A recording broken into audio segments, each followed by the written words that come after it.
Pagi hari setelah ayahku meninggal. Diam-diam suami dan ibu mertuaku pergi menemui pengacara untuk mengubah surat wasiat almarhum ayahku. Mereka menghapus namaku dari warisan ayahku sebesar 7 miliar, beserta rumah mewah yang kami tempati. Saat itu, aku tidak menangis. Aku tidak panik. Aku hanya membuat secangkir teh melati. Mengambil ponselku, dan menelpon seseorang. Saya perlu rumah ini terjual dalam 12 jam. Kususun rencana untuk menghancurkan suami dan ibu mertuaku yang serakah itu. Sebelum ceritanya dimulai, silahkan tulis di kolom komentar dari daerah mana saja teman-teman yang menonton cerita ini. Jangan lupa like dan subscribe agar channel ini bisa semakin berkembang dan bisa mempersembahkan cerita yang lebih menarik lagi. Pagi itu matahari belum terlalu tinggi ketika Ziva membuka matanya. Suasana rumah terasa begitu hening, sebuah keheningan yang bukan menenangkan melainkan mencekam. Semalam adalah malam pertama ia tidur tanpa kehadiran ayahnya di dunia ini. Rumah besar yang mereka tempati terasa seperti rongga kosong raksasa yang siap menelan siapa saja yang merasa kesepian di dalamnya. Ziva baru saja menyelesaikan sholat subuh dan masih mengenakan mukena yang menutupi seluruh tubuhnya. Kain mukena itu terasa dingin menyentuh kulitnya, senada dengan dinginnya lantai marmer rumah mewah tersebut. Ia duduk termenung di tepi ranjang, menarik napas panjang, mencoba meresapi kenyataan bahwa kini ia benar-benar sendirian. Tidak ada lagi suara batuk ayah yang biasa terdengar dari kamar sebelah, tidak ada lagi panggilan hangat untuk sarapan bersama. Ziva melirik ke arah jam dinding. Waktu menunjukkan pukul 7 pagi. Seharusnya, suaminya Aldo dan ibu mertuanya Ibu Warti sudah bangun. Kemarin malam, mereka berpamitan dengan wajah sendu, mengatakan bahwa pagi ini mereka akan pergi ke pemakaman untuk mendoakan almarhum ayah dan menabur bunga segar. Aldo bahkan sempat memeluk Ziva dengan erat, berbisik bahwa ia akan mengurus segalanya dan meminta Ziva untuk beristirahat saja di rumah, karena wajah Ziva terlihat sangat pucat dan kelelahan setelah prosesi pemakaman kemarin. Ziva percaya saat itu. Ia merasa beruntung memiliki suami yang begitu perhatian dan ibu mertua yang tampak sangat mendukung di masa-masa sulitnya. Namun, rasa curiga itu datang tanpa diundang. Bukan karena firasat mistis, melainkan karena keheningan rumah yang terlalu janggal. Biasanya Ibu Warti selalu membuat keributan kecil di pagi hari, entah itu memarahi pembantu atau sekadar menyalakan televisi dengan volume keras. Tapi pagi ini sunyi senyap. Ziva bangkit dari duduknya, melipat bagian bawah mukenanya sedikit agar tidak tersandung, lalu berjalan keluar kamar. Ia memeriksa kamar Aldo dan Ibu Warti. Kosong. Tempat tidur mereka sudah rapi, seolah tidak ditiduri, atau mungkin sudah dirapikan dengan tergesa-gesa. Ziva kembali ke kamarnya dan mengambil ponsel pintar miliknya dari atas nakas. Ia membuka aplikasi pelacak GPS yang terhubung dengan mobil pribadi Aldo. Fitur ini memang sudah lama diaktifkan demi keamanan, dan Aldo pun mengetahuinya meski jarang mempedulikannya. Jantung Ziva berdegup kencang saat melihat titik lokasi mobil itu berada. Mobil itu tidak berada di area pemakaman umum tempat ayahnya dikebumikan. Titik merah itu berkedip statis di sebuah kawasan perkantoran elit di pusat kota. Ziva memperbesar peta di layar ponselnya. Gedung itu adalah kantor seorang pengacara terkenal yang memiliki reputasi bisa memutarbalikkan fakta demi uang. Nama kantor pengacara itu terpampang jelas di peta digital. Rasa dingin merambat dari ujung kaki hingga ke tengkuk Ziva. Ia teringat sesuatu. Seminggu sebelum ayah meninggal, ayah sempat memanggil teknisi untuk memasang kamera pengawas tersembunyi di ruang kerja pribadi ayah dan ruang tamu. Ayah bilang itu hanya untuk keamanan tambahan karena banyak dokumen penting. Tapi kini Ziva mengerti bahwa ayah mungkin sudah mencium gelagat tidak beres dari orang-orang di sekitarnya. Ziva segera menyalakan laptopnya dan mengakses server kamera pengawas tersebut. Layar laptop menampilkan gambar yang jernih. Di sana, di dalam ruang kerja almarhum ayahnya, Ziva melihat pemandangan yang membuat darahnya mendidih namun sekaligus membekukan air matanya. Aldo dan Ibu Warti tidak pergi ke pemakaman. Mereka ada di rumah ini beberapa jam yang lalu, tepatnya setelah Ziva tertidur lelap karena kelelahan. Rekaman itu menunjukkan kejadian pukul 2 dini hari. Ziva memutar ulang rekaman itu. Terlihat Aldo sedang membongkar laci meja kerja ayah dengan kasar, sementara Ibu Warti berdiri di sampingnya sambil memberikan instruksi dengan wajah yang jauh dari kata sedih. Mereka terlihat panik namun penuh nafsu. Ziva menaikkan volume suara di laptopnya. Suara mereka terdengar jelas. Ibu Warti terdengar berkata dengan nada mendesak agar Aldo mencari surat wasiat yang asli.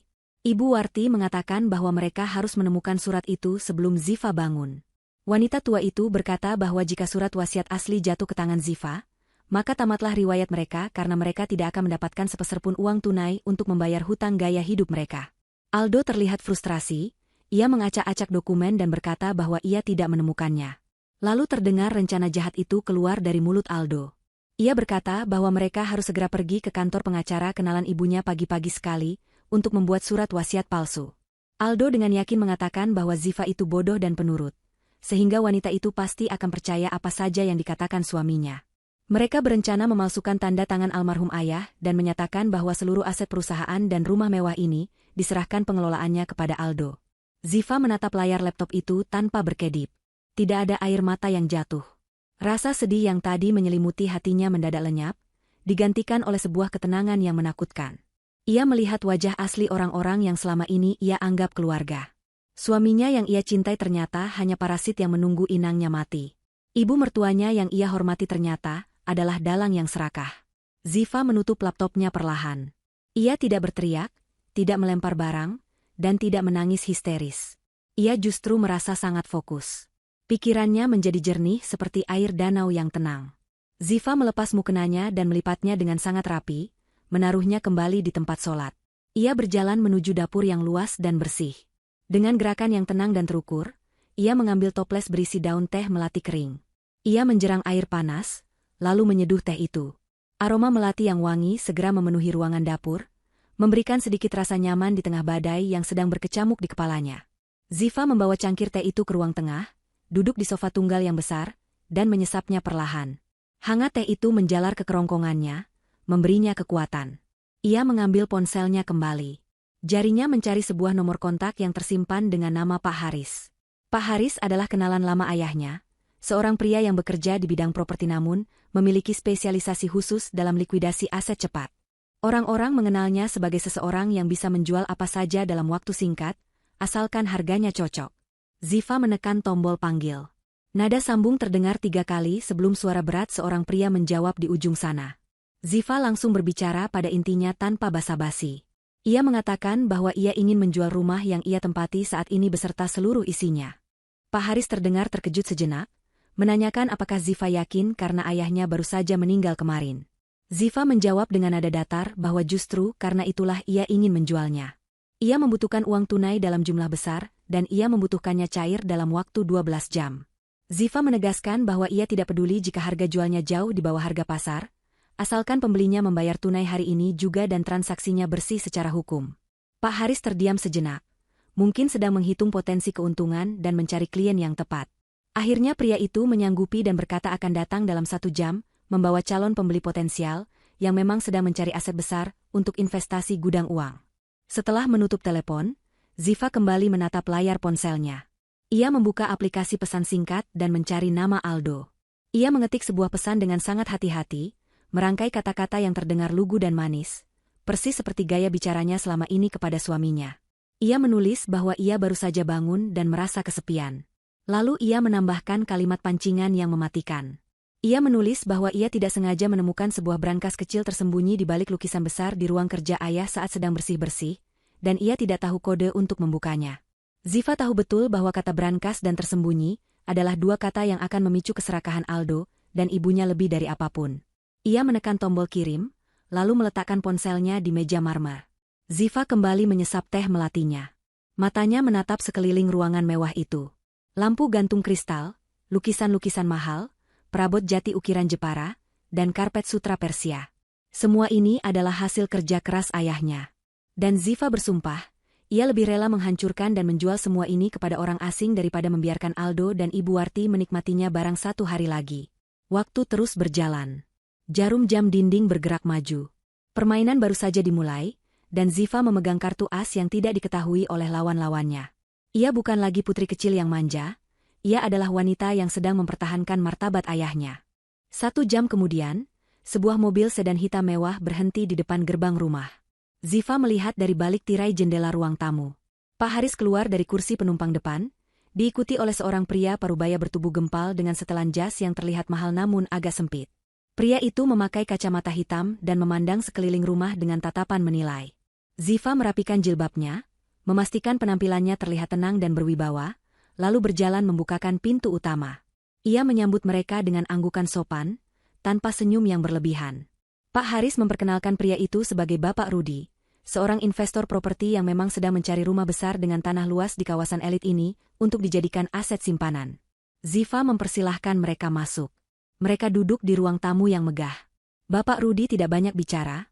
Matanya terus bergerak liar menaksir nilai barang-barang yang ada di dalam rumah itu. Pak Haris langsung membuka percakapan ke arah bisnis. Ia meletakkan sebuah map di atas meja dan menjelaskan bahwa ia sudah memeriksa status tanah dan bangunan ini secara cepat melalui koneksinya di pertanahan, dan semuanya bersih atas nama ayah Ziva. Ziva menyela dengan lembut namun tegas. Ia mengeluarkan sebuah map dokumen yang ia ambil dari laci pribadinya sebelum tamu datang. Ia menyerahkan sertifikat asli rumah itu kepada Pak Haris. Ziva menjelaskan bahwa seminggu sebelum meninggal, ayahnya sudah membalik nama sertifikat rumah ini menjadi atas nama Ziva sepenuhnya sebagai hadiah ulang tahun yang dipercepat. Ayah Ziva melakukan itu secara diam-diam tanpa sepengetahuan siapapun, seolah beliau sudah memiliki firasat umurnya tidak panjang dan ingin memastikan putrinya aman secara hukum. Pak Haris memeriksa dokumen itu dengan teliti, matanya membelalak kagum melihat kelengkapan surat-surat yang sah di mata hukum. Sertifikat hak milik itu sudah tercetak jelas atas nama Ziva, bukan lagi nama ayahnya. Ini mempermudah segalanya.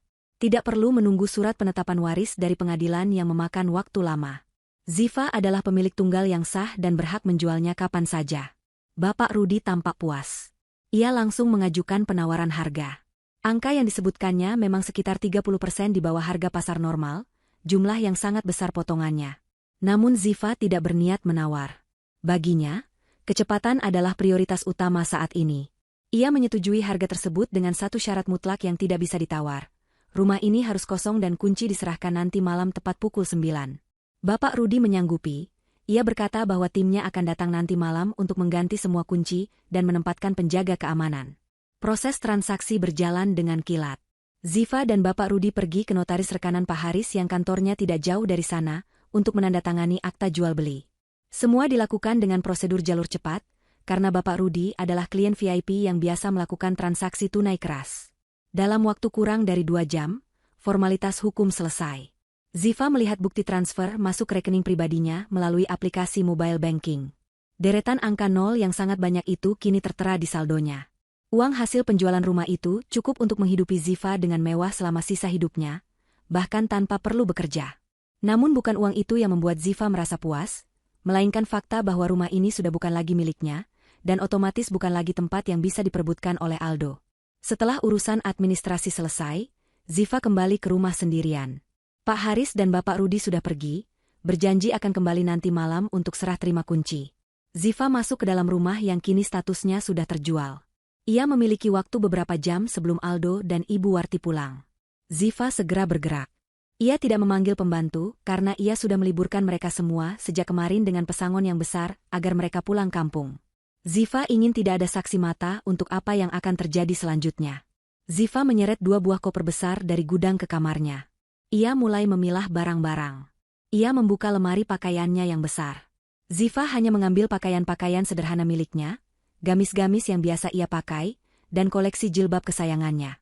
Ia meninggalkan gaun-gaun pesta mewah yang pernah dibelikan Aldo menggunakan uang Ziva sendiri.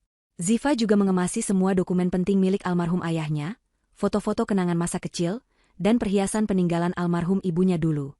Semua barang yang memiliki nilai sentimental dan penting ia masukkan ke dalam koper. Kemudian Ziva beralih ke kamar Aldo dan Ibu Warti. Ia berdiri di ambang pintu, menatap barang-barang mewah yang berserakan di sana. Ada koleksi jam tangan mahal milik Aldo yang berjejer di kotak kaca. Ada deretan tas tangan kulit milik Ibu Warti yang harganya ratusan juta rupiah per buah. Ada sepatu-sepatu hak tinggi yang jarang dipakai. Ziva tidak menyentuh satupun dari barang-barang itu. Ia membiarkannya tetap di tempatnya.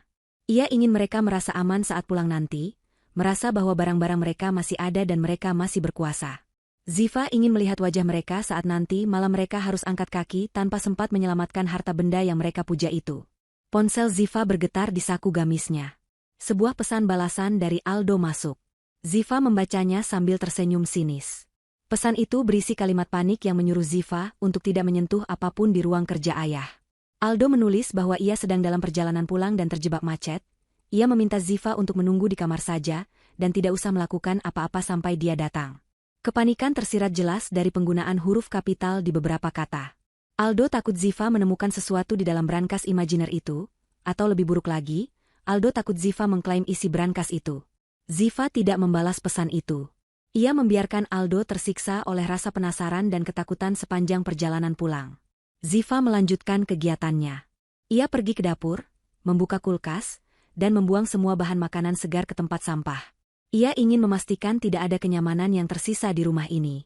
Ia menutup gorden-gorden jendela yang tebal, membuat suasana rumah menjadi agak remang-remang. Suasana ini akan mendukung sandiwara yang akan ia mainkan sebentar lagi. Di tengah kesibukannya, Ziva sempat berhenti sejenak di depan foto besar ayahnya yang tergantung di ruang tengah. Ia mengusap bingkai foto itu dengan lembut. Dalam hati ia meminta maaf karena telah menjual rumah kenangan mereka. Namun ia yakin ayahnya akan mengerti. Ayahnya adalah seorang pejuang yang tidak pernah membiarkan dirinya diinjak-injak orang lain, dan hari ini Ziva sedang mempraktikkan ajaran itu. Ia sedang membersihkan hidupnya dari benalu. Ziva melihat jam dinding lagi. Sebentar lagi siang. Aldo dan Ibu Warti akan segera tiba. Panggung sandiwara sudah siap, dan Ziva siap memainkan peran terbaik dalam hidupnya sebagai istri yang bodoh dan menantu yang berbakti, untuk terakhir kalinya.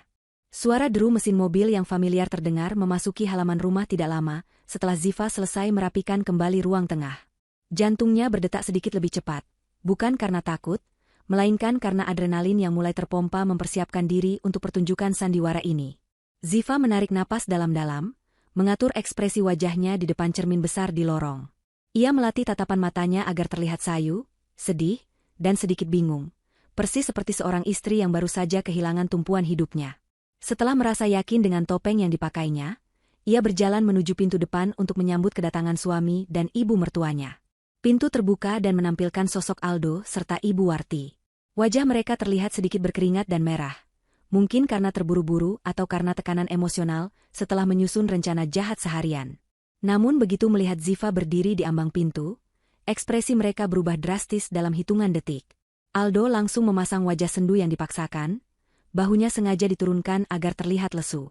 Ibu Warti tidak kalah hebatnya. Wanita parubaya itu segera mengeluarkan sapu tangan dan menempelkannya ke sudut mata yang sebenarnya kering, berpura-pura sedang menahan tangis yang hebat. Akting mereka cukup meyakinkan bagi orang awam, tapi bagi Ziva yang sudah melihat rekaman CCTV ruang kerja ayah, semua ini terlihat menjijikan. Aldo melangkah maju dan memeluk Ziva dengan erat. Pelukan yang dulu terasa hangat dan melindungi, kini terasa seperti lilitan ular yang hendak memangsa. Aldo berbisik di telinga Ziva, menanyakan kabar istrinya dan berkata bahwa ia sangat merindukan Ziva seharian ini. Ziva membiarkan dirinya dipeluk. Tubuhnya sengaja ia buat lemas seolah tidak bertenaga. Ia menjawab dengan suara lirih bahwa ia baik-baik saja, dan hanya menunggu mereka pulang. Ibu Warti ikut bergabung, mengelus punggung Ziva dengan gerakan yang terasa kaku. Wanita itu berkata bahwa mereka baru saja dari makam ayah dan berdoa sangat lama di sana. Padahal Ziva tahu persis mobil mereka tidak pernah menyentuh area pemakaman hari ini. Mereka bertiga berjalan masuk ke ruang tamu. Aldo membawa sebuah map kulit di tangannya dengan cengkraman yang kuat, seolah takut map itu terbang. Itu pasti dokumen wasiat palsu yang baru saja mereka buat di kantor pengacara. Ziva melirik sekilas ke arah map itu namun segera membuang muka, berpura-pura tidak tertarik pada urusan dokumen. Ia mempersilahkan suami dan ibu mertuanya duduk di sofa empuk ruang tamu. Ziva menawarkan diri untuk membuatkan minuman hangat, karena mereka pasti lelah seharian di luar. Ibu Warti mengangguk antusias, meminta teh manis hangat untuk menenangkan sarafnya, sementara Aldo meminta kopi hitam. Ziva beranjak ke dapur. Di sana, ia menyiapkan cangkir-cangkir terbaik. Untuk Ibu Warti dan Aldo, Ziva menyeduh teh melati yang pekat, bukan kopi seperti permintaan Aldo, dengan alasan kopi habis. Namun, di dalam teko teh itu, Ziva memasukkan bubuk obat tidur dosis ringan yang ia gerus dari persediaan obat insomnia lamanya. Dosisnya tidak cukup untuk membuat pingsan total, tetapi cukup untuk membuat saraf menjadi rileks, kewaspadaan menurun, dan emosi menjadi tidak stabil. Ia mengaduk teh itu dengan perlahan, memastikan bubuknya larut sempurna dalam air panas. Aroma melati yang kuat menyamarkan segala jejak. Ziva membawa nampan berisi teko dan cangkir itu kembali ke ruang tamu dengan langkah hati-hati. Saat Ziva kembali, ia melihat Aldo dan Ibu Warti sedang berbisik-bisik serius. Begitu menyadari kehadiran Ziva, mereka langsung diam 1000 bahasa dan mengubah posisi duduk menjadi lebih santai. Ziva meletakkan nampan di atas meja, menuangkan teh ke cangkir mereka satu persatu. Uap panas mengepul, membawa aroma wangi yang menenangkan. Aldo dan Ibu Warti langsung menyesap teh itu dengan rakus, seolah mereka memang sangat kehausan. Ziva duduk di sofa tunggal di hadapan mereka. Tangannya bertaut di pangkuan, kepalanya menunduk, memainkan peran istri yang patuh. Aldo meletakkan cangkirnya dan mulai membuka pembicaraan. Ia berdeham pelan untuk membersihkan tenggorokannya. Dengan nada suara yang dibuat selembut mungkin, Aldo mulai bercerita bohong tentang suasana di makam tadi. Ia mengarang cerita tentang bunga-bunga yang layu dan betapa sedihnya ia melihat pusara ayah. Ziva mendengarkan semua bualan itu tanpa menyela, sesekali mengangguk pelan sebagai tanda ia percaya. Kemudian, Ibu Warti mengambil alih pembicaraan. Ia mulai menyinggung soal masa depan Ziva dan pengelolaan harta peninggalan ayah. Ibu Warti berkata bahwa sebagai perempuan, Ziva tidak akan sanggup mengurus semua bisnis dan aset yang ditinggalkan sendirian. Ia menakut-nakuti Ziva dengan cerita tentang kerumitan hukum dan pajak yang bisa menjerat orang awam. Ziva tetap diam, membiarkan mereka merasa di atas angin. Obat tidur ringan itu sepertinya mulai bekerja. Mata Ibu Warti terlihat sedikit sayu dan bicaranya mulai lebih blak-blakan, kontrol dirinya sedikit mengendur. Aldo pun terlihat lebih rileks. Ia menyandarkan punggungnya ke sofa dan meletakkan map kulit itu di atas meja, tepat di depan Ziva. Aldo berkata bahwa demi kebaikan Ziva, ayah sebenarnya sudah menitipkan pesan lisan kepadanya sebelum meninggal untuk mengurus segalanya. Dan hari ini, Aldo mengaku menemukan sebuah surat wasiat lama yang tersimpan di pengacara keluarga yang menegaskan hal tersebut. Tentu saja itu bohong besar, karena pengacara keluarga mereka yang asli adalah orang jujur yang tidak mungkin bersekongkol dengan Aldo. Ziva menatap map itu dengan tatapan polos. Ia bertanya dengan suara gemetar, apakah itu benar wasiat ayah? Aldo mengangguk mantap, meyakinkan Ziva bahwa itu adalah dokumen sah. Ia meminta Ziva untuk membacanya nanti dan menandatangani persetujuan pelimpahan kuasa. Pada saat yang tepat, Ziva melancarkan aksinya. Ia tiba-tiba menumpahkan sedikit tehnya ke meja, tepat di dekat map itu namun tidak mengenainya. Ziva memekik kaget, berpura-pura ceroboh. Aldo dan Ibu Warti refleks memundurkan tubuh mereka agar tidak terkena cipratan air panas. Ibu Warti mengomel pelan tentang ketidakbecusan Ziva. Ziva segera berdiri dengan panik, meminta maaf berulang kali, dan berlari kecil ke dapur untuk mengambil lap. Ibu Warti yang merasa lengket karena sedikit cipratan teh di tangannya, ikut berdiri dan berjalan menuju kamar mandi tamu yang ada di dekat ruang tamu untuk mencuci tangan. Aldo, yang perhatiannya teralihkan oleh noda teh di meja, sibuk mengambil tisu untuk mengelap meja agar map berharganya tidak basah. Dalam momen kekacauan kecil yang diciptakan Ziva inilah kesempatan itu datang. Saat Ziva kembali dari dapur membawa lap, ia juga membawa sebuah map yang identik di balik lipatan gamisnya. Ketika Aldo sedang membuang tisu basah ke tempat sampah di sudut ruangan, memunggungi meja selama 2 detik, Ziva dengan gerakan tangan yang sangat cepat dan terlatih menukar map yang ada di meja dengan map yang ia bawa. Map asli berisi wasiat palsu buatan Aldo kini berpindah ke tangan Ziva dan disembunyikan di balik baju. Sementara map yang kini ada di meja adalah map berisi kertas-kertas kosong yang sudah Ziva siapkan sebelumnya. Ziva meletakkan lap di meja dengan napas sedikit terengah, seolah habis berlari. Saat Aldo berbalik, ia tidak menyadari pertukaran itu. Map itu terlihat sama persis. Warna dan tekstur kulitnya identik. Ziva kembali duduk dengan jantung berdebar kencang, namun wajahnya tetap datar. Babak pertama dimenangkan oleh Ziva. Dokumen kejahatan mereka kini sudah diamankan sebagai barang bukti. Waktu merangkak menuju siang hari. Suasana di rumah itu terasa semakin berat seiring dengan matahari yang meninggi. Setelah insiden tumpahan teh, Ziva mengajak mereka pindah ke ruang makan untuk makan siang. Ia sudah memesan makanan dari catering langganan, karena ia beralasan tidak sempat memasak. Hidangan tersaji rapi di meja makan panjang yang terbuat dari kayu jati solid. Aldo dan Ibu Warti duduk di kursi kebesaran mereka masing-masing, sementara Ziva duduk di kursi samping, tempat yang biasanya ia duduki saat menemani ayahnya makan. Namun kali ini kursi utama di ujung meja kosong. Sebuah pengingat bisu akan ketidakhadiran sang kepala keluarga yang kini sedang dikhianati oleh menantu dan besannya sendiri. Mereka makan dalam keheningan yang canggung pada awalnya. Hanya terdengar denting sendok dan garpu beradu dengan piring porselen. Efek obat penenang ringan dalam teh tadi membuat gerakan Aldo dan Ibu Warti sedikit lamban, namun nafsu makan mereka justru bertambah. Mereka makan dengan lahap, seolah merayakan kemenangan yang belum pasti. Ziva hanya mengaduk-aduk makanannya. Matanya sesekali melirik jam dinding besar yang tergantung di ruang makan. Jarum jam menunjukkan pukul 1 siang. Waktu yang dijanjikan Ziva kepada Pak Hari semakin dekat, dan waktu bagi Aldo serta Ibu Warti di rumah ini semakin menipis. Di tengah makan siang, Ibu Warti kembali melancarkan serangannya. Wanita itu meletakkan sendoknya dengan kasar, menimbulkan bunyi berdenting yang nyaring. Ia menatap Ziva dengan tatapan tajam dan meremehkan. Ibu Warti mulai berbicara tentang hutang. Ia mengarang cerita bahwa almarhum ayah Ziva sebenarnya meninggalkan banyak hutang bisnis yang tidak diketahui Ziva. Ia menyebut angka-angka fantastis yang tidak masuk akal, miliaran rupiah yang katanya harus segera dilunasi jika tidak ingin rumah ini disita bank. Ibu Warti berkata dengan nada mendesak bahwa satu-satunya cara menyelamatkan nama baik keluarga adalah dengan mencairkan seluruh aset secepatnya dan menyerahkan uangnya kepada Aldo untuk dikelola memutar modal. Aldo mengangguk setuju, mulutnya penuh dengan makanan. Ia menambahkan bahwa Ziva tidak perlu pusing memikirkan hal-hal berat seperti ini. Aldo berjanji akan membereskan semua kekacauan, keuangan yang ditinggalkan ayah, asalkan Ziva mau bekerja sama dan menandatangani surat kuasa yang ada di dalam map tadi. Aldo bahkan berani berkata bahwa Ziva seharusnya bersyukur memiliki suami yang mau berkorban mengurus hutang mertuanya. Ziva mendengarkan semua kebohongan itu dengan hati yang membara, namun wajahnya tetap tenang seperti air kolam. Ia tahu persis kondisi keuangan ayahnya. Ayahnya adalah pebisnis yang sangat disiplin dan tidak memiliki hutang sepeser pun. Semua aset bersih. Justru Aldo dan Ibu Wartilah yang memiliki tumpukan hutang kartu kredit dan gaya hidup yang mencekik leher. Ziva tersenyum tipis, sebuah senyuman yang sulit diartikan. Ia menjawab dengan suara lembut namun mengandung makna ganda. Ia berkata agar ibu tenang saja, karena semua urusan duniawi ayah sudah selesai dan lunas. Aldo dan Ibu Warti mengartikan ucapan itu sebagai kepatuhan Ziva. Mereka mengira Ziva akan setuju menyerahkan hartanya.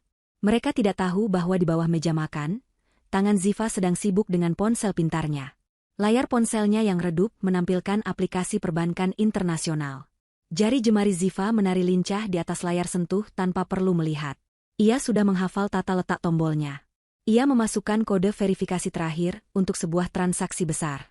Dalam hitungan detik, seluruh uang tunai yang ada di rekening pribadi ayah, yang aksesnya sudah diberikan kepada Ziva sejak lama, serta uang hasil penjualan rumah yang baru masuk tadi pagi, semuanya ditransfer ke sebuah rekening aman di luar negeri.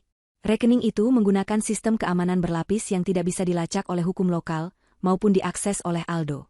Notifikasi, transaksi berhasil, muncul di layar ponsel Ziva yang tersembunyi di pangkuannya.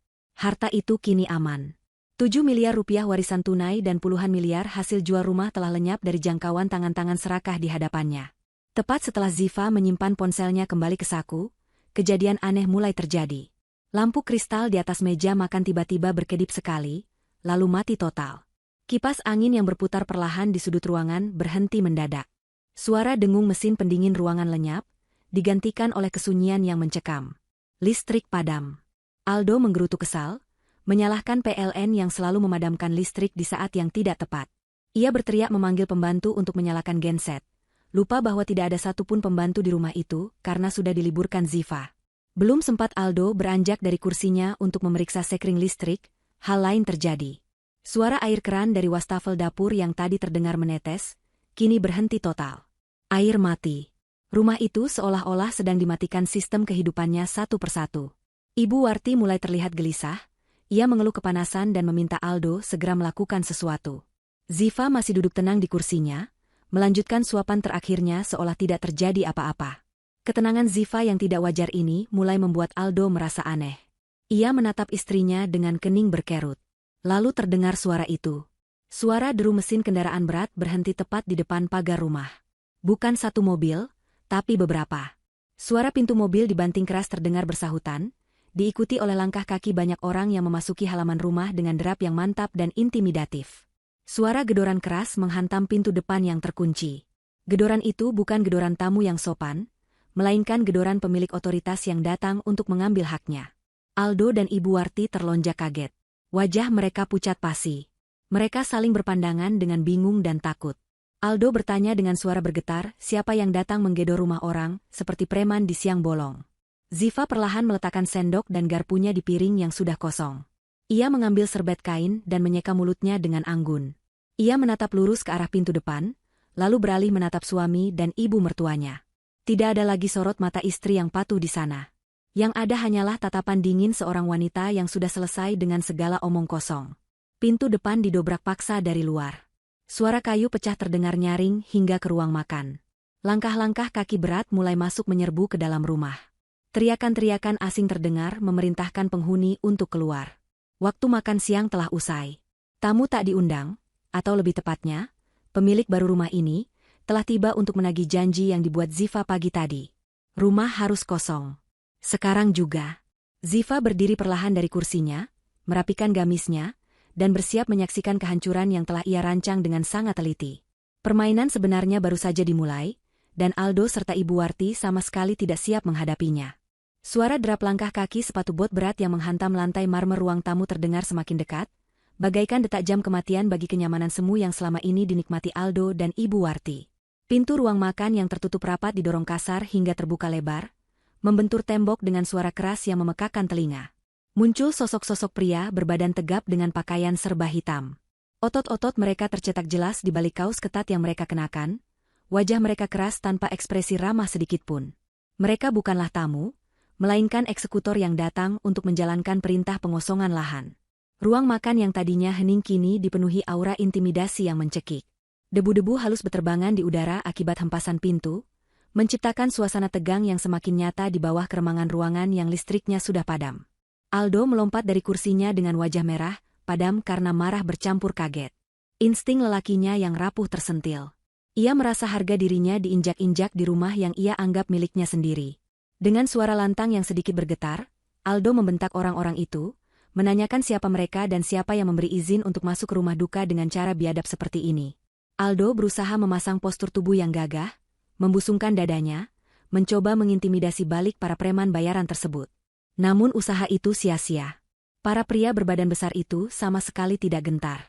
Salah satu dari mereka, seorang pria dengan bekas luka di pipi yang tampaknya menjadi pemimpin regu, melangkah maju dengan santai sambil mengunyah permen karet. Ia menatap Aldo dari ujung kaki hingga ujung kepala dengan tatapan meremehkan, seolah Aldo hanyalah seekor lalat yang mengganggu. Pria itu berbicara dengan suara berat dan parau, memberitahu bahwa rumah ini sekarang sudah berpindah kepemilikan dan mereka diperintahkan oleh pemilik baru untuk membersihkan aset dari penghuni liar dan barang-barang tidak berguna. Kata, penghuni liar, membuat telinga Aldo panas. Ia tidak terima disebut penghuni liar di rumah mertuanya sendiri. Ibu Warti yang duduk di kursi ikut berteriak histeris, menuduh mereka sebagai perampok yang memanfaatkan situasi berkabung. Wanita tua itu mengancam akan menelepon polisi dan memastikan mereka semua membusuk di penjara. Namun ancaman itu hanya disambut dengan tawa mengejek dari para lelaki kekar tersebut. Sang pemimpin regu mengeluarkan selembar kertas fotokopi yang sudah lecek dari saku celananya dan melemparkannya ke atas meja makan, tepat di depan piring Aldo yang masih berisi sisa makanan. Itu adalah salinan surat perintah pengosongan aset yang sah, ditandatangani di atas materai. Aldo menyambar kertas itu dengan tangan gemetar, matanya membelalak membaca baris demi baris kalimat hukum yang tertera di sana. Ia tidak percaya dengan apa yang dibacanya. Di situ tertulis jelas bahwa rumah ini telah dijual, dan harus dikosongkan hari ini juga. Aldo meremas kertas itu hingga kusut, lalu melemparkannya ke lantai. Ia berlari kecil menuju tas kerjanya yang ia letakkan di kursi tamu tak jauh dari ruang makan. Dengan panik, ia mengeluarkan sebuah map berisi sertifikat rumah. Tentu saja, itu adalah sertifikat duplikat palsu yang ia simpan selama ini untuk meyakinkan orang-orang bahwa ia memegang kendali atas aset mertuanya. Aldo mengangkat sertifikat itu tinggi-tinggi di depan wajah sang pemimpin preman, berteriak bahwa ia memegang sertifikat asli dan surat pengosongan itu pasti palsu. Ziva yang sedari tadi diam mematung di dekat jendela, kini mulai bergerak. Ia melangkah perlahan mendekati suaminya dengan wajah yang dibuat sebingung mungkin. Ia menatap sertifikat di tangan Aldo, lalu menatap wajah suaminya dengan mata yang membulat polos. Ziva bertanya dengan suara lirih namun cukup keras untuk didengar semua orang di ruangan itu. Ia bertanya mengapa sertifikat yang dipegang Aldo terlihat berbeda dengan yang pernah ditunjukkan ayah kepadanya dulu. Ziva mengatakan bahwa seingatnya, stempel di sertifikat asli ayah warnanya sedikit lebih pudar dan kertasnya lebih tebal. Ziva juga menambahkan dengan nada ragu, bukankah ayah pernah bilang sertifikat asli disimpan di bank dan tidak boleh dibawa pulang sembarangan? Ucapan Ziva bagaikan bensin yang disiramkan ke api. Kata-kata polos itu secara tidak langsung menelanjangi kebohongan Aldo di depan para eksekutor. Sang pemimpin preman tertawa keras, tawa yang terdengar mengerikan di telinga Aldo. Ia mengejek Aldo sebagai penipu amatiran yang mencoba menggertak profesional dengan dokumen palsu. Tanpa membuang waktu lagi untuk berdebat, pria itu memberi isyarat tangan kepada anak buahnya. Perintahnya jelas, angkut semuanya keluar, bersihkan rumah ini sampai kosong dalam waktu 1 jam. Para pria berbadan besar itu langsung menyebar ke seluruh penjuru rumah, bagaikan semut yang menyerbu gula. Mereka mulai mengangkat kursi, meja, dan perabotan dengan kasar. Tidak ada kehati-hatian dalam gerakan mereka. Barang-barang itu diseret, dibanting, dan dilempar begitu saja. Kekacauan pecah seketika. Ibu Warti menjerit histeris ketika melihat dua orang pria mengangkat lemari pajangan kristal kesayangannya. Ia berlari mengejar mereka, berusaha menarik lengan pria-pria kekar itu dengan tenaga tuanya yang lemah. Ibu Warti memohon dan memaki secara bergantian, berteriak bahwa barang-barang di dalam lemari itu adalah barang impor mahal yang harganya ratusan juta. Namun para pria itu tidak peduli. Mereka tetap menggotong lemari itu keluar. Di ambang pintu, karena pegangan yang kurang pas atau mungkin memang disengaja, lemari itu miring dan salah satu pintunya terbuka. Beberapa gelas kristal dan piring hias jatuh ke lantai teras, pecah berkeping-keping dengan suara nyaring. Ibu Warti menangis meraung-raung melihat pecahannya, seolah yang pecah adalah jantungnya sendiri. Aldo yang berusaha menghalangi orang-orang yang masuk ke kamar utama didorong, hingga jatuh tersungkur ke lantai. Ia tidak memiliki kekuatan fisik untuk melawan para profesional di bidang pengusiran paksa ini. Ia hanya bisa berteriak-teriak memanggil nama Ziva, menyuruh istrinya melakukan sesuatu. Namun Ziva hanya berdiri diam di sudut ruangan sambil memeluk tas tangannya erat-erat, berakting ketakutan dan gemetar. Di dalam hati, Ziva tersenyum puas melihat perabotan norak pilihan Ibu Warti dilemparkan ke halaman rumput yang becek sisa hujan semalam. Ziva melihat sofa kulit imitasi kesayangan Aldo diseret melewati pintu depan hingga robek di bagian sampingnya karena tersangkut kusen pintu. Para eksekutor itu bekerja dengan sangat efisien dan cepat. Mereka tidak memilah mana barang berharga dan mana sampah. Bagi mereka, tugas hari ini adalah mengosongkan bangunan, bukan jasa pindahan rumah yang rapi. Baju-baju Aldo dan Ibu Warti dikeluarkan dari lemari dengan cara direnggut dari gantungan, lalu ditumpuk begitu saja di atas spray kotor, dan diikat asal-asalan menyerupai bungkusan sampah. Bungkusan-bungkusan kain itu kemudian dilemparkan menggelinding keluar rumah, menumpuk tidak beraturan di halaman depan. Tas-tas bermerek Ibu Warti, sepatu-sepatu Aldo, semuanya bernasib sama. Benda-benda yang selama ini mereka duakan sebagai simbol status sosial, kini tergeletak di tanah, kotor dan tidak berharga. Ziva, di sisi lain, sudah siap sejak awal. 2 koper miliknya yang sudah ia siapkan di kamar, diambil dengan sopan oleh salah satu anak buah Pak Haris yang menyusul masuk. Pria itu memperlakukan koper Ziva dengan hormat dan membawanya keluar dengan hati-hati, meletakkannya di tempat yang bersih dan kering di dekat pos satpam. Perbedaan perlakuan ini tidak disadari oleh Aldo dan Ibu Warti yang sedang sibuk meratapi nasib barang-barang mereka. Mereka terlalu sibuk dengan ego dan kepanikan mereka sendiri, hingga luput melihat detail kecil bahwa Ziva adalah satu-satunya orang yang tidak disentuh dan tidak dikasari oleh para preman itu. Akhirnya, tiba giliran penghuninya yang harus keluar. Sang pemimpin preman mendekati Aldo yang masih duduk di lantai dengan napas terengah-engah. Ia mencengkeram kerah kemeja Aldo dan menariknya berdiri dengan paksa. Dengan kasar, ia menyeret Aldo menuju pintu keluar. Aldo meronta-ronta, kakinya menendang-nendang udara, mulutnya terus meneriakkan ancaman kosong tentang hukum dan pengadilan. Namun tenaganya tidak sebanding. Ia dilempar keluar pintu utama hingga jatuh berguling di teras marmer yang dingin. Ibu Warti menyusul kemudian, ia digiring keluar oleh 2 orang pria sambil terus menangis memegangi dadanya yang sesak. Ziva berjalan di belakang mereka dengan langkah tenang, kepalanya tertunduk, memerankan peran istri yang pasrah mengikuti nasib suaminya yang malang. Kini mereka bertiga berdiri di halaman rumah megah itu. Pintu utama dibanting keras di depan wajah mereka, lalu terdengar suara kunci diputar dari dalam. Suara gembok rantai besi yang dipasang terdengar beradu. Rumah itu kini tertutup rapat. Aldo, Ibu Warti, dan Ziva berdiri di tengah tumpukan barang-barang yang berserakan di rumput. Matahari sore yang terik menyengat kulit mereka, menambah penderitaan fisik dan mental yang mereka rasakan. Tetangga-tetangga mulai keluar dari rumah mereka, penasaran dengan keributan dan suara pecahan barang. Bisik-bisik mulai terdengar. Tatapan-tatapan ingin tahu, kasihan, dan mencemooh tertuju pada keluarga yang dulunya paling sombong di kompleks itu. Aldo menutupi wajahnya dengan tangan, malu dilihat oleh tetangga.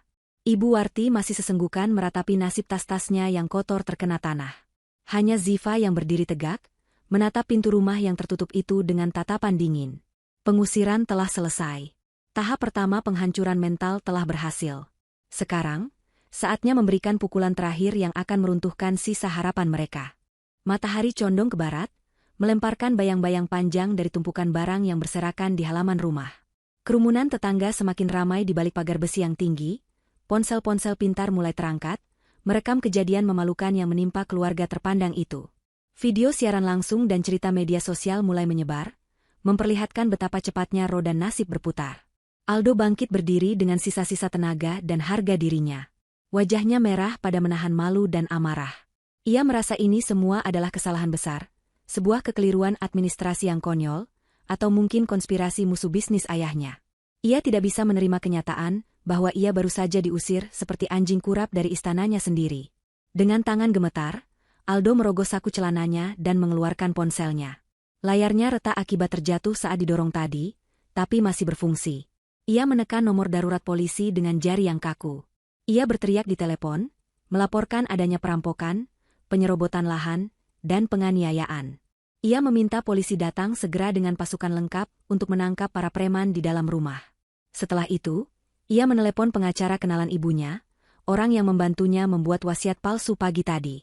Ia meminta pengacara itu datang membawa dokumen asli wasiat untuk membuktikan hak kepemilikannya di depan hukum. Aldo yakin, begitu polisi dan pengacara datang, keadaan akan berbalik. Ia akan kembali masuk rumah itu dengan kepala tegak dan memenjarakan orang-orang yang telah mempermalukannya. Tak lama kemudian, sebuah mobil patroli polisi datang dengan sirene yang meraung pelan. 2 orang petugas berseragam turun dengan wajah serius. Kerumunan tetangga membelah memberi jalan. Aldo langsung menyongsong polisi itu dengan berapi-api. Ia menunjuk-nunjuk ke arah rumah, menjelaskan kronologi versi dirinya dengan penuh emosi. Ia mengatakan bahwa ia adalah pewaris tunggal yang sah, menantu kesayangan pemilik rumah, dan orang-orang di dalam sana adalah mafia tanah yang mencoba merebut haknya. Polisi mendengarkan dengan tenang, mencatat laporan awal, namun mereka meminta bukti kepemilikan yang sah sebelum bisa bertindak mendobrak masuk atau menangkap orang. Mata Aldo berbinar licik. Inilah momen yang ia tunggu. Momen di mana ia akan membungkam semua orang dengan selembar kertas sakti. Ia berbalik dan mencari tas kerjanya yang tadi ikut terlempar keluar. Tas kulit itu tergeletak miring di atas tumpukan baju kotor. Aldo menyambarnya dengan kasar.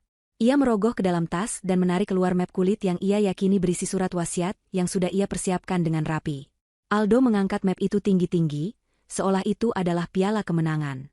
Ia berteriak kepada polisi dan kerumunan tetangga agar mereka menjadi saksi. Ia menyatakan dengan lantang bahwa di tangannya ada surat wasiat terakhir dari almarhum ayah mertuanya yang menyerahkan seluruh aset, termasuk rumah ini, ke dalam penguasaannya. Ibu Warti yang sedari tadi duduk lemas di atas koper, kini ikut berdiri. Wajahnya kembali angkuh. Ia merapikan rambutnya yang berantakan dan berdiri di samping anaknya, siap menerima kembali kehormatannya.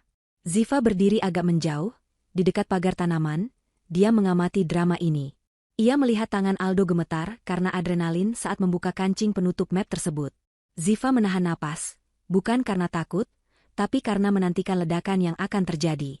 Ia sudah membayangkan betapa hancurnya wajah Aldo dalam beberapa detik ke depan. Aldo membuka map itu dengan gerakan dramatis di depan hidung petugas polisi. "Lihat ini, Pak. Ini bukti hitam di atas putih," serunya penuh percaya diri. Ia membalik halaman pertama tanpa melihat isinya, langsung menyodorkannya ke arah polisi. Namun, reaksi polisi tidak seperti yang ia harapkan. Polisi itu mengerutkan kening, matanya menyipit melihat kertas yang disodorkan Aldo. Petugas itu menatap Aldo dengan tatapan aneh, campuran antara jijik dan bingung. Polisi itu bertanya dengan nada datar, apakah Aldo sedang bercanda atau mencoba memamerkan koleksi pribadinya di tempat umum. Aldo bingung. Ia menarik kembali map itu dan melihat sendiri isi kertas yang ia pegang. Seketika itu juga, dunia Aldo runtuh. Kertas itu bukan surat wasiat dengan kop surat notaris dan materai. Kertas itu adalah cetakan foto berwarna dengan resolusi tinggi. Foto itu menampilkan dirinya, Aldo, sedang berada di sebuah kamar hotel dengan seorang wanita muda yang bukan Ziva. Foto itu diambil dari sudut yang jelas, memperlihatkan wajah mereka berdua yang sedang tertawa bahagia dengan pakaian minim. Aldo ternganga. Mulutnya terbuka tapi tidak ada suara yang keluar. Tangannya membalik halaman berikutnya dengan panik, berharap menemukan surat wasiat di baliknya. Namun halaman kedua, ketiga, dan seterusnya justru semakin parah. Halaman-halaman itu berisi tangkapan layar percakapan pesan singkat Aldo, dengan selingkuhannya yang merencanakan liburan mewah menggunakan uang Ziva. Ada juga bukti transfer bank dari rekening Aldo ke rekening wanita itu dengan nominal besar. Dan yang lebih mengejutkan lagi, di bagian belakang map, terdapat tumpukan dokumen lain. Itu adalah bukti-bukti penipuan arisan bodong dan penggelapan dana sosialita yang dilakukan oleh Ibu Warti. Ada catatan aliran dana haram, daftar nama korban, dan bukti pemalsuan tanda tangan nasabah. Semua kejahatan dan aib yang selama ini mereka sembunyikan dengan rapi, kini terekspos telanjang di dalam map yang seharusnya menjadi penyelamat mereka. Ibu Warti yang mengintip isi map itu memekik tertahan. Wajahnya yang tadi merah, karena marah kini berubah pucat pasi seperti mayat. Ia menyadari bahwa rahasia tergelapnya ada di tangan polisi sekarang. Map itu bukan lagi perisai pelindung, melainkan peti mati bagi masa depan mereka. Polisi yang melihat sekilas dokumen penipuan itu, langsung mengubah sikapnya menjadi waspada. Ia meminta Aldo menyerahkan map itu sebagai barang bukti awal, karena adanya indikasi tindak pidana lain yang tidak sengaja terungkap. Aldo mencoba menarik kembali map itu, gagap berusaha menjelaskan bahwa ini salah paham, bahwa map ini tertukar. Tapi nasi sudah menjadi bubur. Ziva melangkah maju perlahan. Ia berdiri di samping polisi, menatap foto-foto yang terbuka itu dengan ekspresi kaget yang dibuat-buat. Ia menutup mulutnya dengan tangan, matanya berkaca-kaca. "Mas, apa ini?" tanyanya dengan suara bergetar yang terdengar sangat menyayat hati bagi siapa saja yang mendengarnya. "Jadi selama ini, uang berobat ayah kamu pakai untuk perempuan ini?" Ziva menunjuk foto wanita di hotel itu. Pertanyaan Ziva, meski pelan, terdengar jelas di tengah keheningan yang mencekam. Tetangga-tetangga mulai berbisik riuh, menghujat kelakuan Aldo. Simpati mereka seketika tumpah ruah kepada Ziva, istri solehah yang teraniaya. Aldo menatap Ziva dengan tatapan nanar. Otaknya yang lamban akhirnya mulai menyadari sesuatu. Ia melihat ketenangan di mata Ziva yang bersembunyi di balik air mata palsu itu. Ia menyadari bahwa map itu tidak mungkin tertukar secara kebetulan. Ia menyadari bahwa Zivalah yang menukarnya. Aldo menudingkan telunjuknya ke wajah Ziva, hendak berteriak menuduh istrinya menjebaknya. Tapi suaranya tercekat. Ia sadar, jika ia menuduh Ziva sekarang, ia harus mengakui bahwa ia berniat menggunakan wasiat palsu. Ia terjebak dalam permainannya sendiri. Ia tidak bisa membela diri tanpa membuka aib kejahatannya yang lain. Aldo hanya bisa berdiri mematung, sementara polisi mulai memanggil rekannya melalui radio untuk meminta bantuan mengamankan barang bukti dan terduga pelaku yang kini terlihat mencurigakan. Ibu Warti jatuh terduduk di aspal panas. Kakinya lemas. Ia melihat sekeliling, tatapan tetangga kini berubah menjadi tatapan jijik. Ia tahu reputasinya sebagai nyonya besar yang dermawan sudah tamat. Penagih hutang dan korban arisannya pasti akan segera tahu berita ini. Wasiat kosong itu benar-benar mengosongkan segalanya. Rumah mereka, harta mereka, dan harga diri mereka. Di tengah kekacauan itu, Ziva berdiri tegak, membetulkan letak jilbabnya yang tertiup angin sore. Ia tidak perlu mengatakan apa-apa lagi. Bukti-bukti di dalam map itu sudah berbicara lebih keras daripada teriakan kemarahan manapun. Ziva telah mematahkan serangan terakhir mereka tanpa perlu mengotori tangannya sendiri. Kini, ia hanya perlu menunggu kartu domino berikutnya jatuh menimpa mereka. Matahari mulai tergelincir ke ufuk barat, menciptakan siluet panjang yang menyedihkan dari sosok Aldo dan Ibu Warti yang berdiri terlantar di pinggir jalan aspal.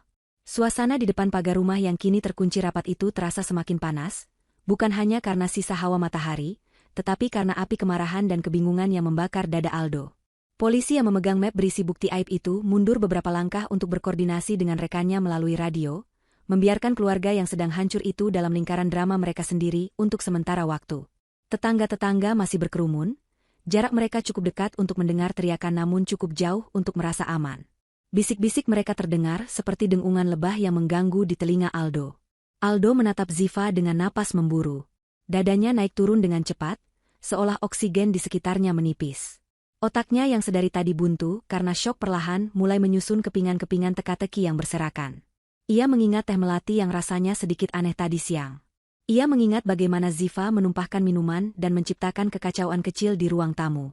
Ia mengingat betapa tenangnya Ziva saat pengusiran terjadi, seolah wanita itu sudah tahu naskah dramanya dari awal hingga akhir. Dan puncaknya adalah map itu. Map yang seharusnya berisi tiket emas menuju kekayaan, justru berubah menjadi bom waktu yang menghancurkan reputasinya dalam sekejap. Aldo sadar, ini bukan kebetulan. Ini bukan kesialan. Ini adalah rencana. Dengan sisa tenaga yang didorong oleh amarah, Aldo melangkah maju mendekati Ziva. Ia ingin mencengkeram bahu istrinya, ingin mengguncang tubuh kecil itu agar mengakui perbuatannya. Namun, sesuatu dalam sorot mata Ziva menghentikan langkahnya. Ziva tidak mundur 1 milimeter pun. Wanita itu berdiri tegak, dagunya terangkat, dan matanya menatap lurus ke dalam manik mata Aldo. Tidak ada lagi ketakutan, tidak ada lagi kepolosan, dan yang paling menakutkan, tidak ada lagi rasa cinta di sana. Tatapan itu kosong dan dingin, seperti menatap orang asing yang tidak berarti. Aldo akhirnya bersuara, Suaranya parau dan bergetar menahan emosi. Ia menuduh Ziva dengan telunjuk yang gemetar tepat di depan wajah wanita itu. Ia berkata bahwa Ziva lah yang menukar map itu. Ia yakin Ziva yang merencanakan semua ini sejak awal. Aldo bertanya dengan nada tinggi, sejak kapan Ziva tahu tentang rencana wasiat itu, dan sejak kapan Ziva berubah menjadi ular berbisa yang tega menggigit suaminya sendiri. Aldo berusaha membalikkan keadaan, mencoba memosisikan dirinya sebagai korban kejahatan istri yang durhaka di depan para tetangga yang menonton. Ia berteriak bahwa Ziva adalah istri yang licik, yang diam-diam ingin menguasai harta suaminya. Ziva membiarkan Aldo menyelesaikan semua caci makinya. Ia menunggu hingga napas suaminya habis dan kata-katanya mulai berputar-putar tidak jelas. Setelah Aldo diam, barulah Ziva membuka suara. Nadanya tenang, datar, namun setiap kata yang diucapkannya memiliki ketajaman setajam silet. Ziva berkata bahwa ia tidak pernah berubah. Ia masih Ziva yang sama, Ziva yang selalu berusaha menjadi istri yang baik dan menantu yang hormat. Namun, Ziva melanjutkan, kesetiaan dan kebaikan itu mahal harganya, dan Aldo tidak mampu membayarnya. Ziva mengatakan bahwa ia tahu Aldo dan Ibu Warti pergi ke kantor pengacara pagi tadi, bukan ke makam ayah. Ia melihat rekaman CCTV ruang kerja ayah saat mereka membongkar laci, seperti pencuri di rumah sendiri. Wajah Aldo pucat pasi mendengar penyebutan CCTV. Ia tidak menyangka mertuanya memasang kamera di ruang pribadi. Ziva melangkah maju satu langkah, mengikis jarak di antara mereka, membuat Aldo secara refleks mundur karena terintimidasi oleh aura dominan yang tiba-tiba muncul dari istrinya. Ziva berbisik dengan nada yang mematikan. Ia berkata bahwa ia tahu mereka berniat membuangnya setelah mendapatkan tanda tangan kuasa warisan. Ziva tahu mereka menganggapnya bodoh dan lemah. Oleh karena itu, Ziva memutuskan untuk tidak menunggu dibuang. Ia memilih untuk membuang sampah itu terlebih dahulu sebelum sampah itu membusuk dan meracuni hidupnya lebih lama. Ziva menegaskan bahwa apa yang terjadi hari ini bukanlah kejahatan, melainkan pembersihan. Aldo terdiam 1000 bahasa. Ia merasa telanjang di hadapan istrinya. Semua rahasianya, semua rencana liciknya, sudah terbaca jelas. Di tengah keheningan yang mencekam itu, tiba-tiba saku celana Aldo bergetar hebat. Ponselnya berbunyi. Aldo tersentak kaget. Harapan kecil muncul di matanya.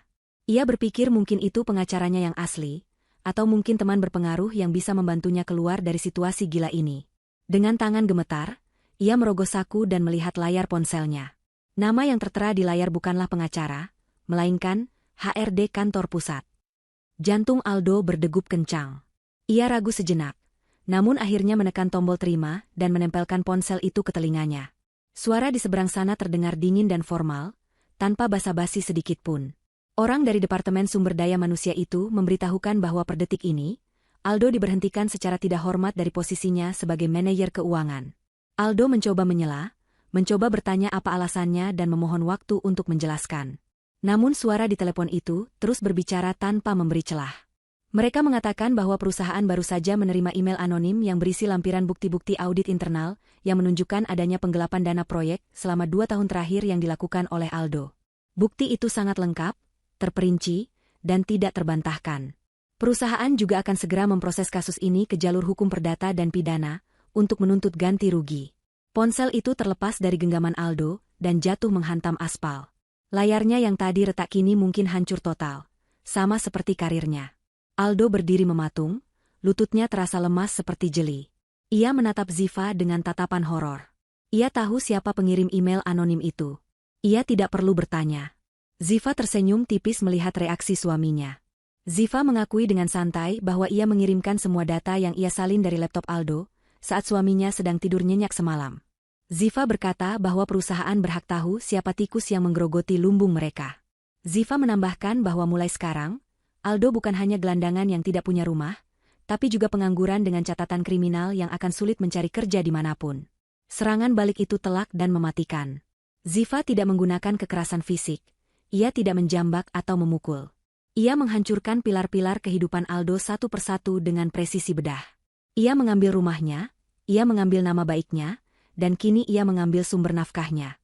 Aldo merosot duduk di trotoar, menatap kosong ke arah jalan raya yang ramai. Mobil-mobil mewah berlalu lalang, dunia terus berputar, tapi dunianya baru saja berhenti berputar. Ia merasa sesak napas, seolah ada batu besar yang menindih dadanya. Ia menoleh ke arah Ibu Warti, berharap ibunya bisa melakukan sesuatu, namun wanita tua itu justru terlihat lebih ketakutan daripada dirinya. Ziva berdiri menjulang di atas mereka. Bayangannya menutupi tubuh Aldo yang meringkuk, simbol dominasi total yang kini ia pegang. Babak ini dimenangkan mutlak oleh Ziva, dan ia belum selesai. Masih ada satu orang lagi yang harus menerima pelajaran hidup sore ini. Ibu Warti mengamati kehancuran anaknya dengan mata terbelalak. Namun anehnya, bukan rasa kasihan yang mendominasi raut wajahnya, melainkan rasa panik akan nasib dirinya sendiri.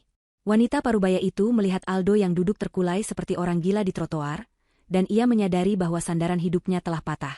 Aldo sudah tidak punya pekerjaan, tidak punya rumah, dan sebentar lagi mungkin akan dipenjara karena penggelapan dana kantor. Otak Ibu Warti yang licik segera berputar mencari jalan keluar lain. Fokusnya beralih dari Aldo kembali ke Ziva. Di benaknya, masih ada satu hal yang bisa menyelamatkan hidupnya dari kemiskinan. Uang warisan tunai 7 miliar rupiah. Ibu Warti bangkit berdiri, membersihkan debu dari roknya yang kotor dengan gerakan kasar. Ia melupakan rasa malunya, melupakan tetangga yang menonton, dan melupakan martabatnya. Ia berjalan mendekati Ziva dengan langkah lebar dan agresif. Wajahnya merah pada menahan amarah dan ketakutan. Ia langsung berteriak di depan wajah Ziva, menuntut haknya. Ibu Warti berkata bahwa meskipun rumah ini dijual dan Aldo dipecat, uang tunai di rekening almarhum ayah Ziva adalah harta bersama yang harus dibagikan. Ia mengklaim bahwa sebagai besan dan keluarga dekat, ia berhak mendapatkan bagian untuk jaminan hari tua. Keserakahan benar-benar telah membutakan logikanya. Ia lupa bahwa secara hukum dan agama, ia sama sekali tidak memiliki hak waris atas harta besannya. Ziva menatap ibu mertuanya dengan tatapan yang sulit diartikan, campuran antara rasa jijik dan kasihan. Ia tidak mundur menghadapi agresivitas wanita tua itu. Ziva justru mengeluarkan ponselnya kembali dari saku gamis. Ia membuka sebuah aplikasi galeri dan mencari sebuah gambar tangkapan layar. Dengan tenang, ia menyodorkan layar ponsel itu ke depan mata Ibu Warti. Ziva menyuruh ibu mertuanya membaca dengan teliti bukti transaksi yang tertera di sana. Layar itu menampilkan bukti transfer dana dalam jumlah yang sangat besar, total 7 miliar rupiah ditambah uang hasil penjualan rumah hari ini. Namun, tujuan transfer itu bukanlah ke rekening pribadi Ziva, bukan pula ke rekening Aldo. Mata Ibu Warti memicing membaca tulisan kecil di layar ponsel. Jantungnya seakan berhenti berdetak saat membaca nama penerima dana tersebut. Dana itu telah ditransfer ke sebuah rekening Yayasan Sosial Wakaf Terkemuka untuk pembangunan masjid dan panti asuhan atas nama almarhum ayah Ziva. Ziva menjelaskan dengan suara lantang agar semua orang mendengar, bahwa ia tidak mengambil sepeser pun uang itu untuk memperkaya diri. Ia telah menyumbangkan hampir seluruh harta warisan tunai itu sebagai amal jariah untuk ayahnya. Ia hanya menyisakan secukupnya untuk biaya hidup sederhana dan modal usaha kecil bagi dirinya sendiri di tempat baru nanti. Ziva menegaskan bahwa uang haram tidak akan pernah membawa berkah, dan ia memilih membersihkan harta ayahnya daripada membiarkannya dimakan oleh para parasit. Ibu Warti menjerit histeris. Jeritan itu bukan jeritan sedih, melainkan jeritan keputusasaan murni. Uang itu adalah harapan terakhirnya. Ia sudah membayangkan hidup mewah dengan uang 7 miliar itu, membayar hutang-hutangnya, dan pamer kepada teman-teman sosialitanya. Kini, uang itu lenyap tak berbekas, berubah menjadi bangunan masjid yang tidak bisa ia nikmati. Ibu Warti merasa dunia runtuh menimpanya. Ia kehilangan kendali diri. Tangannya terayun hendak menampar pipi Ziva. Ia ingin menyakiti wanita muda yang telah menghancurkan mimpinya itu. Ia ingin mencakar wajah tenang yang menyebalkan itu. Namun, tangan Ibu Warti berhenti di udara, tertahan oleh cengkeraman kuat seorang petugas keamanan komplek yang sejak tadi berjaga di dekat sana mengantisipasi keributan. Petugas itu menahan tubuh Ibu Warti agar tidak bisa menyentuh Ziva. Ibu Warti meronta-ronta, memaki Ziva dengan kata-kata kasar, menyebutnya menantu durhaka, pencuri, dan penipu. Ziva tidak bergeming. Ia tidak membalas makian itu. Ia hanya menarik kembali ponselnya dan memasukkannya ke saku, lalu mundur beberapa langkah menjauhi jangkauan ibu mertuanya. Tepat pada saat itu, suara drum motor dan klakson mobil yang bising terdengar mendekat dari ujung jalan komplek. Suara itu terdengar marah dan tidak sabar. Ziva menoleh ke arah sumber suara dan tersenyum tipis. Ia tahu siapa mereka. Ia sengaja memposting lokasi terkini Ibu Warti di sebuah akun anonim di media sosial 1 jam yang lalu, di grup korban penipuan investasi yang dikelola Ibu Warti. Para korban yang selama ini mencari-cari keberadaan Ibu Warti yang selalu menghindar dan bersembunyi di balik tembok rumah mewah ini, akhirnya menemukan mangsa mereka. Sekelompok ibu-ibu dengan wajah garang turun dari kendaraan mereka. Ada yang membawa payung, ada yang membawa tas besar, dan ada yang hanya membawa kemarahan. Mereka mengenali sosok Ibu Warti yang sedang berteriak-teriak di pinggir jalan. Teriakan, "Itu dia orangnya," menggema di udara. Kerumunan korban arisan bodong dan investasi palsu itu segera berlari menyerbu ke arah Ibu Warti. Mereka tidak peduli dengan polisi yang ada di sana. Kemarahan karena uang mereka yang hilang dibawa kabur lebih besar daripada rasa takut pada aparat. Ibu Warti yang tadi begitu garang menyerang Ziva, seketika menciut nyalinya. Wajahnya berubah menjadi topeng ketakutan murni. Ia melihat wajah-wajah orang yang ia tipu. Ada Bu RT yang uang kasnya ia gelapkan, ada pedagang sayur yang tabungan hajinya ia pinjam dan tak kembali, ada teman-teman sosialita yang ia bohongi dengan tas palsu. Mereka semua datang menuntut balas. Ibu Warti berusaha bersembunyi di balik punggung Aldo yang masih lemas, tapi Aldo sendiri tidak bisa melindungi dirinya. Kerumunan itu mengepung mereka berdua. Teriakan-teriakan menagih hutang bercampur dengan makian memenuhi udara sore itu. Tangan-tangan mulai menarik baju Ibu Warti, menjambak rambutnya yang biasanya disasak rapi. Ibu Warti berteriak minta tolong, memanggil-manggil nama Ziva. "Ziva, tolong Ibu. Bayarkan hutang Ibu. Kamu punya uang kan?" "Ziva," teriaknya memelas. Namun Ziva sudah berdiri jauh di seberang jalan, di tempat yang aman. Ia melihat pemandangan itu seperti menonton film. Ia tidak berniat menolong. Ia merasa Ibu Warti sedang menuai apa yang ia tanam selama bertahun-tahun. Kebohongan, keserakahan, dan penindasan yang dilakukan Ibu Warti kini berbalik menyerangnya dalam bentuk massa yang mengamuk. Polisi dan petugas keamanan kewalahan mencoba melerai massa. Mereka berusaha melindungi Ibu Warti dan Aldo dari amuk fisik yang lebih parah, namun jumlah massa terlalu banyak. Pakaian Ibu Warti sudah robek di beberapa bagian, rambutnya acak-acakan, dan wajahnya penuh air mata dan debu. Ia terlihat sangat menyedihkan, jauh dari citra wanita terhormat yang selalu ia banggakan. Ziva melihat jam tangannya. Waktu 12 jam hampir habis.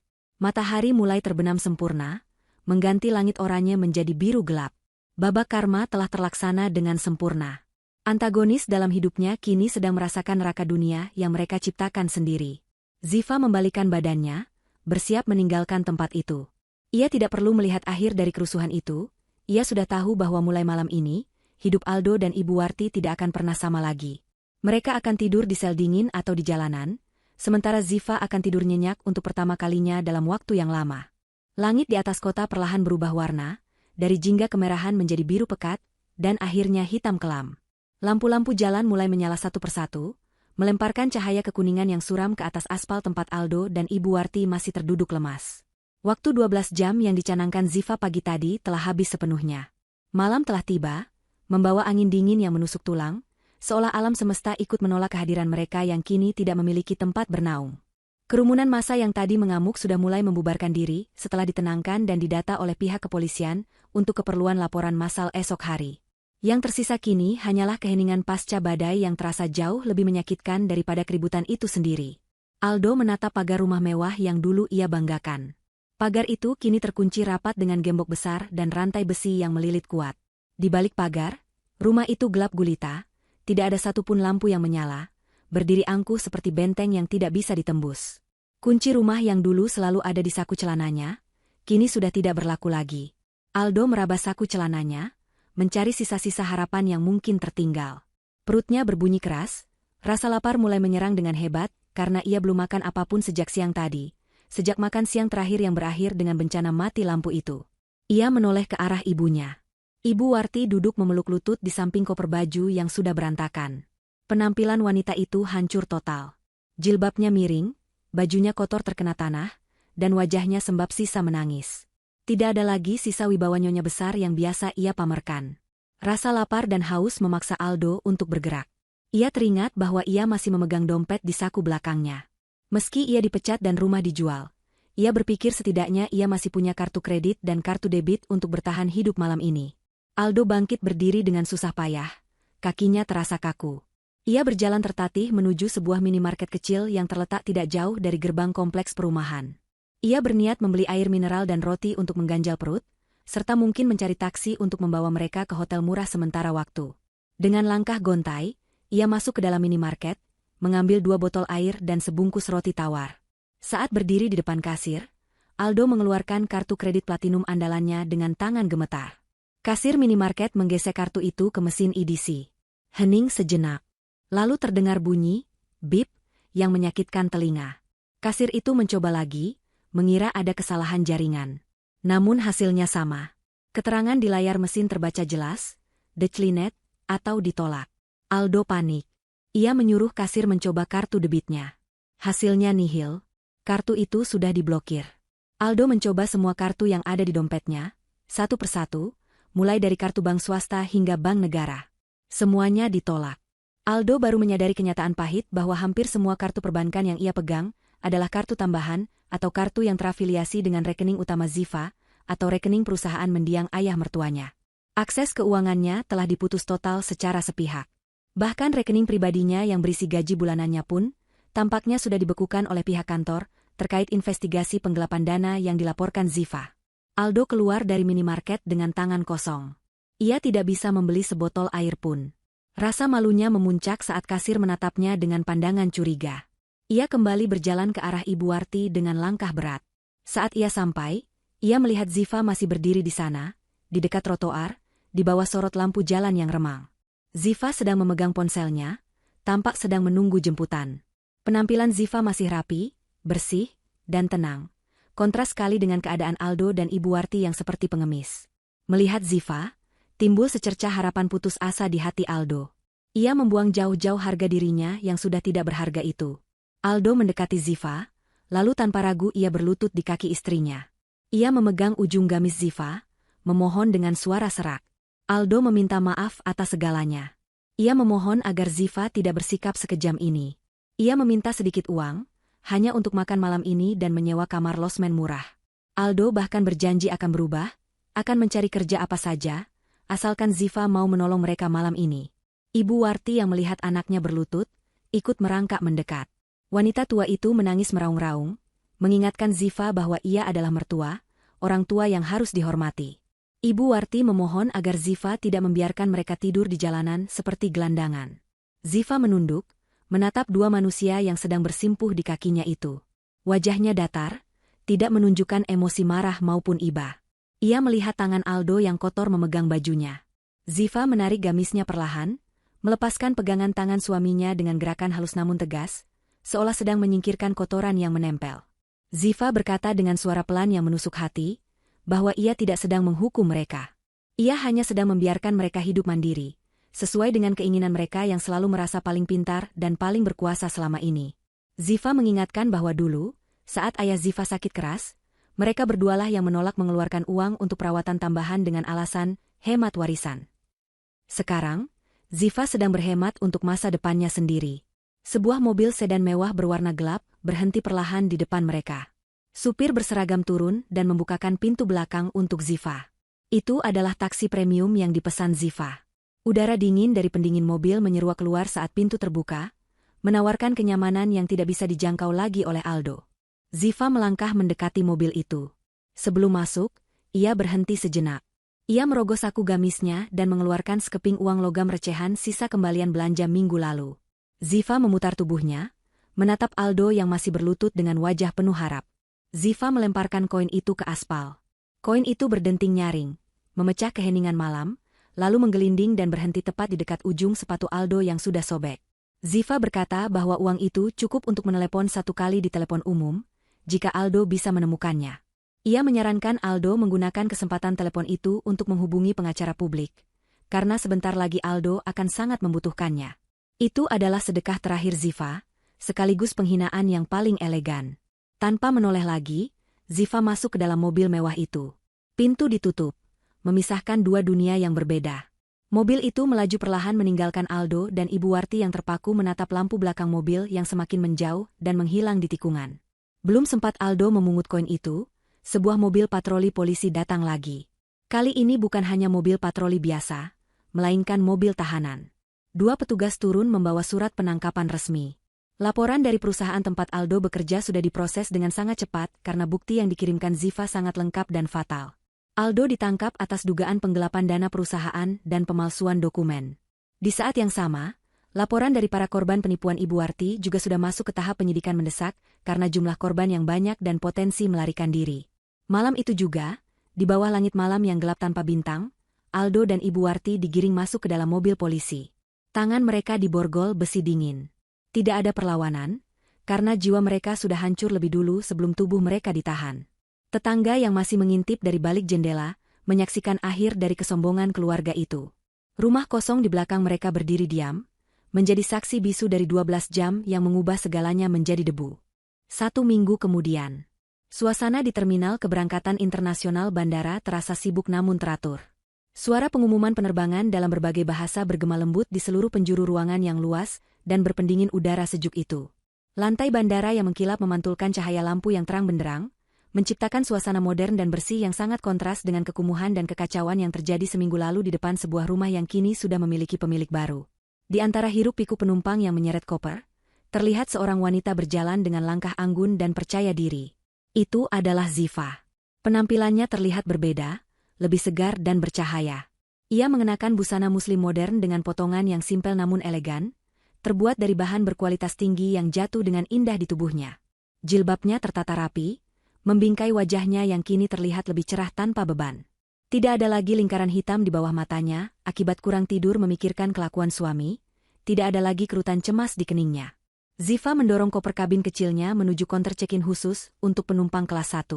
Petugas di sana menyambutnya dengan senyuman ramah dan pelayanan yang cepat. Ziva menyerahkan paspor dan tiketnya. Semua dokumen sudah lengkap. Ia akan berangkat menunaikan ibadah umroh terlebih dahulu untuk menenangkan diri, sebelum kemudian melanjutkan perjalanan liburan panjang keliling Eropa, sebuah impian yang dulu selalu ditentang Aldo dengan alasan pemborosan. Setelah proses imigrasi yang lancar, Ziva berjalan menuju ruang tunggu eksekutif atau lounge kelas 1. Di dalam lounge itu, suasana jauh lebih tenang dan privat. Sofa-sofa empuk tertata rapi dengan jarak yang cukup jauh satu sama lain untuk menjaga privasi. Aroma kopi segar dan kue-kue hangat memenuhi udara. Ziva memilih tempat duduk di dekat jendela kaca besar yang menghadap langsung ke landasan pacu. Ia bisa melihat pesawat-pesawat raksasa sedang bersiap lepas landas, simbol dari perjalanan baru yang akan segera ia tempuh. Ziva meletakkan tas tangannya, lalu berjalan mengambil secangkir teh melati hangat dari meja prasmanan. Aroma melati itu mengingatkannya pada pagi hari saat ia memulai rencana besarnya. Namun kini aroma itu tidak lagi membawa ketegangan, melainkan kedamaian. Ziva duduk kembali di sofa, menyesap tehnya perlahan sambil menatap layar televisi besar yang tergantung di dinding lounge, yang sedang menayangkan saluran berita nasional. Tiba-tiba, sebuah segmen berita kriminal menarik perhatiannya. Di layar televisi, terpampang wajah Aldo dan Ibu Warti. Mereka mengenakan baju tahanan berwarna oranye cerah. Wajah mereka terlihat kusut dan tertekan. Judul berita yang berjalan di bawah layar terbaca, Skandal Keluarga Sosialita, Ibu dan anak ditahan terkait kasus penipuan berlapis dan penggelapan dana miliaran rupiah. Reporter berita melaporkan bahwa Aldo kini mendekam di sel tahanan kepolisian menunggu persidangan. Ia dikabarkan mengalami depresi berat dan sering menjadi sasaran perundungan oleh tahanan lain karena sikapnya yang cengeng. Sementara itu, Ibu Warti harus menghadapi tuntutan hukum dari puluhan korban arisan bodong yang tidak mau berdamai. Aset-aset tersisa yang mereka miliki, seperti perhiasan yang sempat diselamatkan, telah disita sebagai barang bukti. Mereka benar-benar jatuh miskin, tidak memiliki apa-apa selain hutang dan hukuman penjara yang menanti di depan mata. Bahkan pengacara publik yang ditunjuk negara pun kewalahan membela mereka, karena bukti kejahatan yang terlalu kuat. Ziva menatap berita itu tanpa ekspresi kemenangan yang berlebihan. Ia tidak tertawa, ia tidak bersorak. Ia hanya merasakan sebuah kepuasan batin yang tenang, sebuah rasa lega bahwa keadilan telah ditegakkan. Ia melihat wajah suaminya di layar kaca, pria yang dulu ia cintai namun kemudian mengkhianatinya dengan begitu kejam. Tidak ada lagi rasa sakit di hati Ziva. Rasa sakit itu sudah ikut terbuang bersama dengan barang-barang Aldo yang dilempar keluar rumah minggu lalu. Ziva menyadari bahwa ia telah berhasil memutus rantai racun yang membelenggu hidupnya. Ia bukan lagi korban. Ia adalah penyintas yang menang. Ziva mengalihkan pandangannya dari televisi keluar jendela. Sebuah pesawat besar berwarna putih sedang meluncur perlahan di landasan, bersiap untuk terbang menembus awan. Ziva tersenyum tipis. Ia teringat mendiang ayahnya. Ia yakin, di suatu tempat di sana, ayahnya sedang tersenyum bangga melihat putrinya mampu berdiri tegak mempertahankan harga diri keluarga.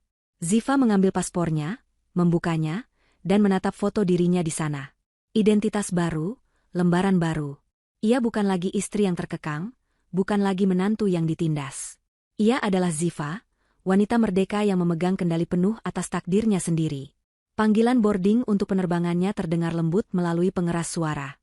Ziva menghabiskan tegukan terakhir teh melatinya, meletakkan cangkir itu di meja, dan bangkit berdiri. Ia merapikan jilbabnya sekali lagi, memastikan penampilannya sempurna. Dengan langkah pasti, ia berjalan keluar dari lounge menuju gerbang keberangkatan. Ia tidak menoleh ke belakang lagi.